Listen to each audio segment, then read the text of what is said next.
अस्सलाम वालेकुम, my name is advocate मन्ना शरीफ मिर्ज़ा और आज मैं जिस वाले से इन्फॉर्मेशन आप लोगों के साथ शेयर करने वाली हूँ वो इन्फॉर्मेशन है स्पेशल और जनरल पावर ऑफ अटॉर्नी के हवाले से। मुहतरनामा आम क्या होता है, मुहतरनामा खास क्या होता है, इसको अगर आप पाकिस्तान में रहते हैं तो किस तरह प्रिपेयर करना है, अगर आप आउट ऑफ कंट्री में रहते हैं तो फिर आपने पावर ऑफ अटॉर्नी कैसे भेजना है, उसके बाद अगर आप भेजेंगे तो फ़ॉरेन ऑफिस से वेरिफिकेशन ज़रूरी है या नहीं। तो आज मैं आपको इस वाले से इन्फॉर्मेशन शेयर करूँगी, ठीक है। तो सबसे पहली बात ये है कि मुहतरनामा जो होता है उसका बेसिक पर्पस क्या है। मुहतरनामे का बेसिक पर्पस यही होता है कि आप खुद, आपका फॉर एग्जांपल कोर्ट में केस है या आप आउट ऑफ कंट्री में हैं, आप अपनी पावर्स किसी को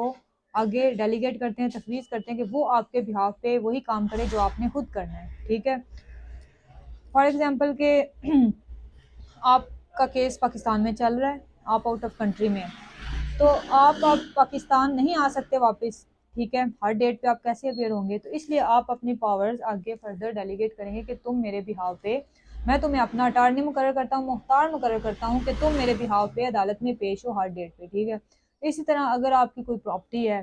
तो उसके हवाले से ये है कि अगर आप उस प्रॉपर्टी को आगे सेल आउट करना चाहते हैं, ट्रांसफ़र करवाना चाहते हैं, या आप प्रॉपर्टी रेंट पे देना चाहते हैं, या आप ये चाह रहे हैं कि आपकी जो प्रॉपर्टी है या आपका घर कोई मौजूद है पाकिस्तान में, तो उसका कोई बिजली का मीटर लगवाना चाहते हैं, तो आप उस पर्पज़ के लिए पावर ऑफ अटॉर्नी दे रहे हैं, जो कि प्रॉपर्टी रिलेटेड मैटर्स हैं उनके लिए होता है जनरल पावर ऑफ अटॉर्नी, मुख्तरनामा आम। जो ख़ास स्पेसिफिक पर्पज़ के लिए हो, कोर्ट केस वगैरह के लिए, वो होता है स्पेशल पावर ऑफ अटॉर्नी, ठीक है। मेन यानी कि जो डिफरेंस है वो यही है कि प्रॉपर्टी रिलेटेड जो मैटर्स हैं, सेल, एक्सचेंज, गिफ्ट, कुछ भी आपने आगे फर्दर पावर्स देनी है तो वो मोहतरनामा आम होगा। और ख़ास में ये है कि आपने कोर्ट की प्रोसीडिंग्स के लिए किसी को देना है, कोर्ट में पेश हो, यूनियन कौंसिल में तलाक सर्टिफिकेट लेना है, कुछ भी नादरा में अपेयर करना है, तो आप स्पेशल पावर ऑफ अटॉर्नी देंगे। अब मेन डिफरेंस तो मैंने आपको बता दिया, लेकिन उसके बाद अब कुछ लोग ये सोच रहे होते हैं कि स्पेशल पावर ऑफ अटॉर्नी का मतलब ये कोई खास पर्पस, ठीक है, खास पर्पस, लेकिन जो मेन डिफरेंस है वो यही है कि जब भी आपने स्पेशल पावर ऑफ अटॉर्नी भेजना है,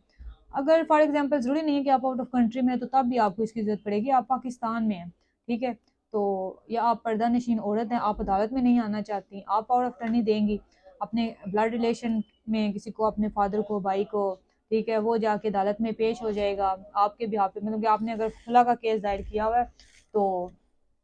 आप उसको पावर ऑफ अटॉर्नी देंगे, वो आपके बिहाफ पे अदालत में पेश हो जाएगा, आपके बिहाफ पे बयान रिकॉर्ड करवाएगा, तो खुला की डिग्री पास हो जाएगी। इसी तरह आप आप बीमार हैं या एडमिट हैं तब भी आप किसी को पावर ऑफ अटॉर्नी दे देंगे, आपका कोई केस चल रहा है। अब यहाँ पे डिफरेंस वो आपने नहीं लेके चलना कि अब प्रॉपर्टी का केस है जी हमने जनरल पावर ऑफ अटॉर्नी देना, नहीं, कोई भी आपका केस है आपने स्पेशल पावर ऑफ अटॉर्नी ही देना है। तो उसके लिए ये है कि पाकिस्तान में पहले होता था 500 का स्टैम्प पेपर ले लिया, ठीक है, उसको उसके ऊपर तहरीर लिखी, फिर नोटरी पब्लिक से अटैच करवा लिया। अभी ये है कि स्टैम्प ड्यूटीज बढ़ गई हैं, तो इसके लिए अभी आपने 2000 का स्टैम्प पेपर लेना है, ठीक है, उसके ऊपर आपने तहरीर लिखनी है, जो भी आप उसको इख्तियारात देना चाह रहे हैं उस बंदे को, ठीक है, वो इख्तियारात लिखेंगे, उसके बाद आपने उसको नोटरी पब्लिक से नोटराइज करवाना है। अब अगर अकॉर्डिंग टू लॉ देखा जाए तो उसमें यह है कि आपने उसको रजिस्ट्रार के ऑफिस जाके रजिस्टर भी करवाना है, ठीक है, लेकिन रजिस्टर नहीं करवाया जाता, ठीक है। इसी तरह अगर जनरल पावर ऑफ अटॉर्नी मुहतरनामा आम है, वो भी आप अगर पाकिस्तान में रहते हुए दे रहे हैं, तो उसका ये कि आपने वो लाजमी दर्ज रजिस्टर करवाना है, ठीक है। क्योंकि स्पेशल पावर ऑफ अटॉर्नी जब आपने किसी मकसद के लिए दे दिया, आपका मकसद पूरा हो गया, तो वो आप मतलब कि फिर उसको आप कैंसिल करवाएं या मनसूख करवाएं या ना करवाएं, इतना मतलब कि वो आपके लिए नुकसान देंगे। अगर जनरल पावर ऑफ अटॉर्नी आपने दिया हो तो वो तो जाहिर सी बात है आपने कैंसिल करवाना है, मनसूख करवाना है। अगर आपको लगे कि वो बंदा बदल गया है तो आप उस चीज़ को रोकना चाहते हैं, मनसूख करवाना चाहते हैं, तो फिर वो उसके लिए इब्तालनामा होता है, या आप ये है कि जहाँ पे आपने दर्ज रजिस्टर करवाया वहाँ पे जाके आप उसकी मनसूही करवाएं, अखबार इश्तिहार दे दें, ठीक है, कि मैंने इस मकसद के लिए इस बंदे को दिया था, तो अभी मैं इस चीज़ को कैंसिल करवाना चाहता हूँ, ठीक हो गया। उसके अलावा आप यूनियन कौंसिल में पेश नहीं हो सकते, पाकिस्तान में आप रहते हैं, स्पेशल पावर ऑफ अटॉर्नी आप रेडी करेंगे, आपके बिहाफ पे कोई और बंदा यूनियन कौंसिल में जाएगा, वहाँ पे मसालियत होती है नहीं होती, एंड पे तलाक सर्टिफिकेट बंदा आपके बिहाफ पे ले लेता है, ख़वातीन ज़्यादातर पावर ऑफ अटॉर्नी देती हैं। अब हम बात करते हैं कि अगर आप आउट ऑफ कंट्री से पावर ऑफ अटॉर्नी भेजते हैं तो उसका यह है कि आपने पाकिस्तान में ये है कि स्टैम्प पेपर के ऊपर रेडी होगा। आउट ऑफ कंट्री से अगर आपने भेजना है तो किसी भी कंट्री में आप रहते हैं, ठीक है, उसके लिए ये है कि आपने फॉर्मेट रेडी करना है स्पेशल पावर ऑफ अटॉर्नी का, फॉर एग्जांपल वो होगा वाइट पेज के ऊपर। उसके बाद आपने उसको पाकिस्तानी कौंसलेट से अटेस्ट करवाना है, अम्बेसी से अटेस्ट करवाने के बाद फिर आपने उस बंदे को ओरिजिनल भेज देना है जिसकी फेवर में पावर ऑफ अटॉर्नी बना हुआ होगा, ठीक है। दो गवाहान भी उधर के जहाँ से आप पावर ऑफ अटॉर्नी भेजेंगे वहाँ के ही गवाहान होने चाहिए, ठीक है, उनके साइन थंब इम्प्रेशन होने चाहिए। उसके बाद जब आप पावर ऑफ अटॉर्नी भेजेंगे इधर, आपने कोर्ट में उसको एग्जिबिट करवाना है या आपके बिहाव पे अगले बंदे ने केस प्रोसीड करना है, तो वो फिर फॉरेन ऑफिस से वेरीफाई होगा। फॉरेन जब भी एम्बेसी टेस्ट करती है ना पावर ऑफ अटॉर्नी, तो पीछे डेटाबेस में वो अपडेट कर देते हैं। और जब आप फॉरेन ऑफिस जाते हैं, फॉर एग्जांपल इस्लामाबाद या लाहौर आप जाएंगे, तो वो वेरीफाई करते हैं कि वाकई पीछे इसका डेटा मौजूद है। वेरिफिकेशन के बाद जब वो स्टैम्प वगैरह लगाते हैं तो फिर आप कोर्ट में पेश करते हैं और फिर जाके आपका बयान रिकॉर्ड होता है, ठीक है। बगैर वेरिफिकेशन के नहीं आप रिकॉर्ड करवा सकते। इसी तरह आपने जनरल पावर ऑफ अटॉर्नी भेजा है तो उसका भी यही तरीकाकार है कि उसमें आपने प्रॉपर्टी रिलेटेड सारी तफसील लिखनी है। अगर आपकी रेजिडेंशियल प्रॉपर्टी है या एग्रीकल्चरल है, ठीक है, हतूनी खेवट हसा नंबर वगैरह सारा, कि ये आप मैं फलां बंदा हूँ, ठीक है, यहाँ इस कंट्री में रहता हूँ, ये मेरी प्रॉपर्टी है, मैं इस बंदे को ये इख्तियार देता हूँ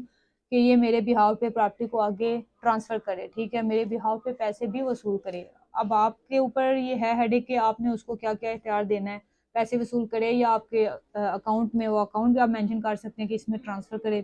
ठीक है। तो आपने जो भी उसको इख्तियार देना है, तो फिर जनरल पावर ऑफ अटॉर्नी में आपने थोड़ी एहतियात बरतनी है, क्योंकि जो स्पेशल पावर ऑफ अटॉर्नी है उसमें ये इतनी स्ट्रिक्टनेस नहीं है, ठीक है। लेकिन जो जनरल पावर ऑफ अटॉर्नी है उसमें यह है कि अगर आपने उसको इख्तियार दे दिया तो वो इस तरह उसके पास ये इख्तियार हो जाएगा कि जैसे वो प्रॉपर्टी उसकी अपनी है,